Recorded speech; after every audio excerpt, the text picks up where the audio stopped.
Hi everyone, and welcome back to another Tech Bytes review.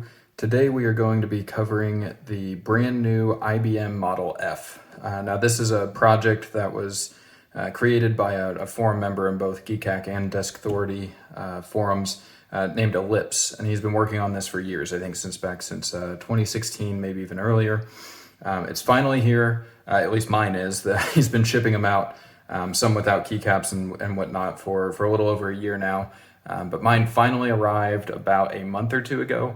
I've been using this as my daily driver, so I can speak to build quality, what it's like to type on it. Basically, super excited about this one. I've been waiting on it for over 2 years.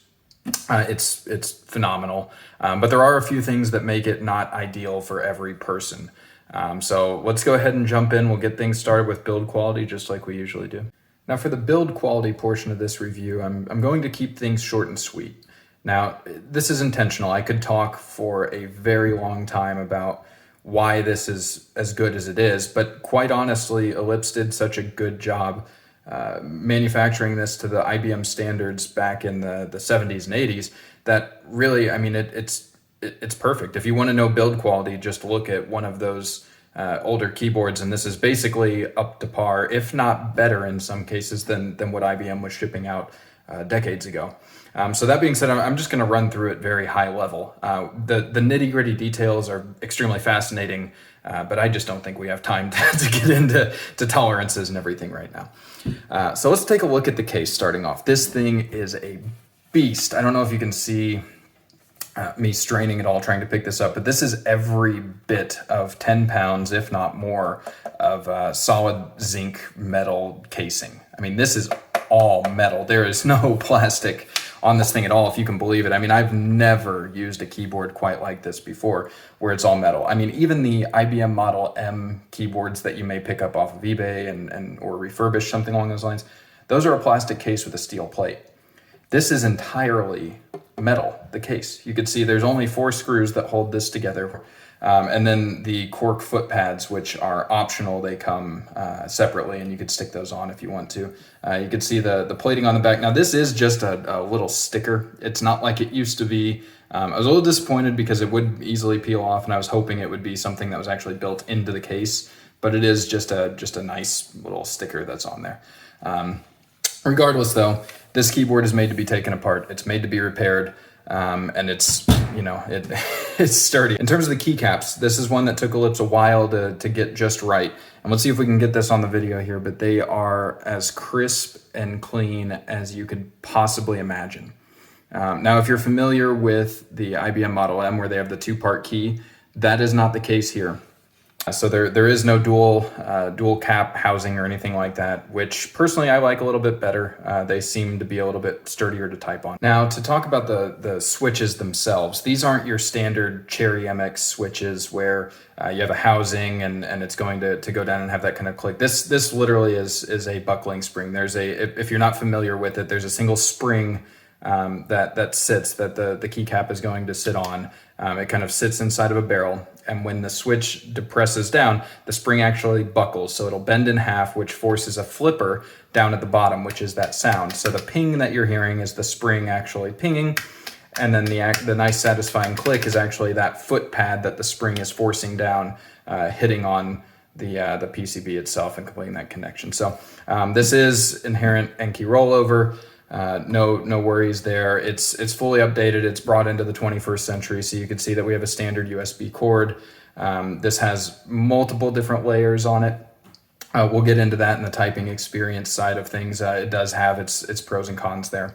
But in terms of switch feel, it's fantastic. If you're a fan of buckling springs, you honestly cannot do better than what the brand new Model F has to offer. The only thing that I can knock on this keyboard is the cable itself. I was really disappointed, quite frankly, with the way that the cable is designed and just kind of sticking out of the back here. It's a really thin, flimsy cable. There's no braiding, and quite honestly, it feels like it's just ready to rip out of the back of the computer. It's also extremely long, which I guess if you are using your keyboard far away from your desktop, then that's going to be useful to you, but I don't think most people have that set up, and it really just gets in the way. So It's way too long and it's way too flimsy. But again, with how easy this keyboard is to open up, it's not out of the realm of possibility to just open it up and put your own cable in there. So I'm not too concerned, but at the same time, for what you pay, which is around the $350 range, I would have liked to have seen a better cable. There was one issue that I had during the assembly process of the keyboard. Again, the keyboard ships in foam, just like the old Model M's used to ship, with the keycaps not installed. So it is just springs that are sticking up out of the wells and the barrels there in the board, and you do have to install the keycaps yourself. Doesn't sound like an issue. It's never been an issue for me before. There is a very big disclaimer that says ensure that when you install them that the board is up like this in a vertical position. I looked at that and laughed and said, no, thank you. I'm just going to stick them on there. And I did that, and probably 80% of my keys didn't work. So make sure you read the guide. It's there for a reason, and it is kind of a pain in the ass, but you do need to hold the keyboard vertically like this and put the key on there and kind of jiggle the spring around and then push it in and make sure that it's pinging correctly. And once it's all said and done, I've never had any issues, but it is a bit of a process. I'm not gonna lie, it took me maybe an hour to get all the keys set up and not just plugged into their spot, but to get them registering, which meant taking the keycap off, putting it back on, off and on, off and on, playing around with the spring a little bit, bending it back and forth to make sure that everything was working correctly. So just thought I'd throw that in there. It's not a deal breaker, but it is something to be aware of, that there is some interesting assembly that's required in putting this together that may not be present on other boards. Now for the typing portion of this review. This is where, unfortunately, I will have to say that I don't believe I could use this keyboard as a daily driver for an extended period of time. It's phenomenal to type on, don't get me wrong. It's a fantastic keyboard. I would say for most people it's probably great. For me personally, it's just lacking a few things that I need out of a keyboard that I use day to day. I'm a programmer by trade. I use a lot of funky keys, and I don't like having to use function layers to access them. This is the largest board that you can buy out of the new Model Fs. They do get smaller in size if you want, like the Kish Saver and different things like that. But this is the largest, and so what that means is you'll notice there is no dedicated numpad. I have mine set up in a way that I can have arrow keys here, and then I can have my home and end and different function keys and things over here. But there is no dedicated function layer. There's no dedicated numpad. And so what that means is that if you're going to use a lot of the keyboards, for instance, or a lot of the keys like the tilde or something, you are going to have to access a function layer. I have mine programmed for the right control here, so I can use function layer up here, tilde, different things like that, and it works great. But day to day, I do find myself struggling a little bit, even with the arrow key cluster. There's just, on a traditional keyboard, you would have blank on each side, you'd have space, and so your finger can naturally figure out where those keys are. This one, you can't really go into it that blindly. I guess you get used to it. It just didn't click for me. That being said, I made it 2 months, which is a lot for me of not changing out keyboards because the typing feel is just that good. My only complaint is that I have to use a function layer and that there's not enough keys for me. If you're a person that's already using a 60% or a 10 keyless and you don't need a dedicated numpad, or you found a way around it, definitely look into this. You really can't do much better. Now here we have the IBM Model M on the lower half, and then the brand new IBM Model F on the upper half. Please excuse how zoomed in it is. I did my best to get it all in one shot, but this is unfortunately what we have to deal with. Let's go ahead and do just a quick key test. These are both buckling spring. This one I believe is manufactured in the 80s or early 90s. It is the silver badge Model M. I've cleaned this one up. This is my daily driver. It's been in use for, as far as I know, for decades, and this is a brand new one that's only been in use for about 2 months. So let's start with the Model F. Slight ping, a lot of area. Now here are the buckling springs from the IBM Model M.